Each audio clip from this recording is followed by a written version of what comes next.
Well, welcome back to video 3 now for volunteers as we give the gift of time for this year's Be a Santa to a Senior Community Program. I'm Greg Sharana. And I'm Karen Sharana. And today we're going to be talking about engaging seniors in their interests, making that one-on-one connection. Well, let's review a little bit. In our last video, we've talked about getting everyone set up for a great visit. And, you know, a wonderful visit would be measured by having questions asked back and forth, interest shown, careful listening, warm smiles, and pleasure. So as we focus in on making that happen, how can we create a really engaging visit with the resident in the care home? Well, start by talking about the gift. I've got one here. I mean, that's a great icebreaker. And so you can, of course, invite them to open up the gift and have a look inside. And you might also find as the time goes on, there's things in the room around you that you can make mention of, such as photos or personal items that help you to learn a little bit more about them. And you're welcome to share a little bit about yourself if you feel you've discovered some connections. That's just fine. Wish them a Merry Christmas. And if they ask who brought the gift or where the gift came from, you can just tell them that Home Instead asked Saskatoon to donate so that we could bring gifts. And that's how these gifts came about. If you're having a little bit of a challenge thinking of questions to ask, we have a little help to this year. See inside this gift bag, there is a little list of questions. And so these are going to be really helpful. And these are good questions at Christmas or really any time with a senior or anyone. But I think particularly for older adults, some questions are where and when were you born? What are the inventions you remember using for the first time?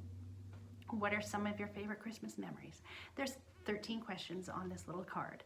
And so you can peek inside the bag and get a little idea of what else you can engage them in discussion about. So it can get a little bit difficult when the resident you're visiting with has hearing disability, vision disability, or a cognitive disability.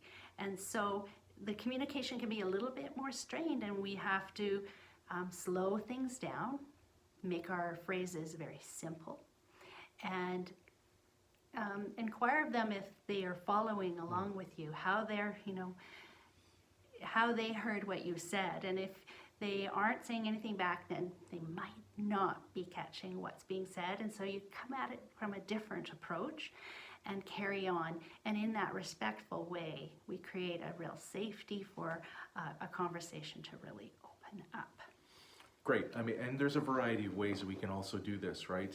I guess the first thing is if we are feeling a little bit stumped in that interaction, you can reach out to staff who know their residents well, and they might be able to say, well, that's just, Bob, he's super quiet, but he's listening to everything that you're saying, and carry on, that kind of thing. And it's also based on our own personality too. Like if you're comfortable singing a Christmas carol, you might want to hum a tune or sing a little bit, and that could be an engagement for a person, because we know from experience that people carry music really deep inside, and it's a really lovely way to make a connection. It could be simply holding on to that hand, right? Having that contact with a person.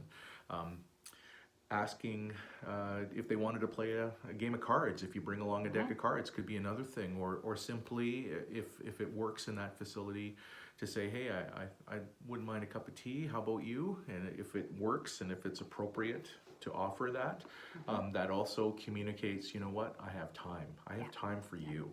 And that's super important.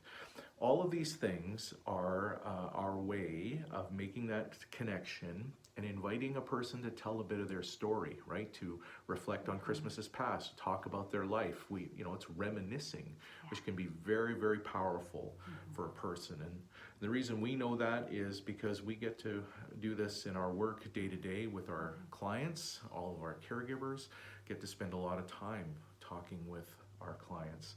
and inviting them to tell the most meaningful, most important, or funny stories from their life. And so we're so thrilled that you're able to join us on this journey to meet with some folks, make a new friend, have a lovely conversation, share some Christmas cheer. So we trust that these little video hints have been helpful to you, and we look forward to seeing you next week for deliveries. See you soon.